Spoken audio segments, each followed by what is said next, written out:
তাণ্ডবের মঞ্চে হাজির শাকিব খান, এবার এক ভয়ঙ্কর দানব রূপে, যে দেখলেই শত্রুরা কাঁপে।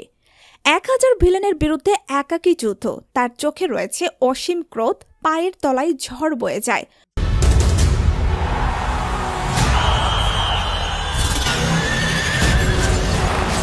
অন্ধকার রাতে এক নিঃশঙ্ক ধ্বংসস্তূপের মাঝখানে দাঁড়িয়ে আছে শাকিব খান।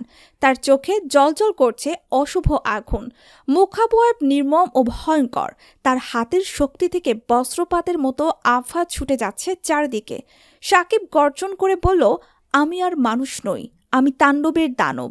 আমার রাগে ঝড় বয়ে যাবে, আমার একার লড়াই হাজারো শত্রুকে ধ্বংস করবে।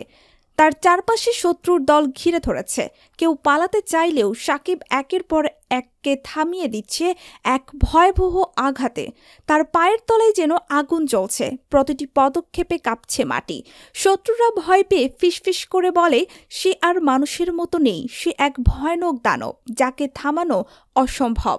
শাকিব আরও জোরে চিৎকার করে, আমার রক্তে তাণ্ডব আছে, আমার শক্তি অদম্য। যারা আমার পথে বাধা হয়ে দাঁড়াবে তাদের এক বিন্দু কৃপাও পাবে না। শেষে সে দাঁড়িয়ে থাকে ধোঁয়া আর আগুনের মাঝে, মাথা উঁচু করে তাকিয়ে থাকে সামনে, যেখানে নতুন এক যুদ্ধে সে প্রস্তুত।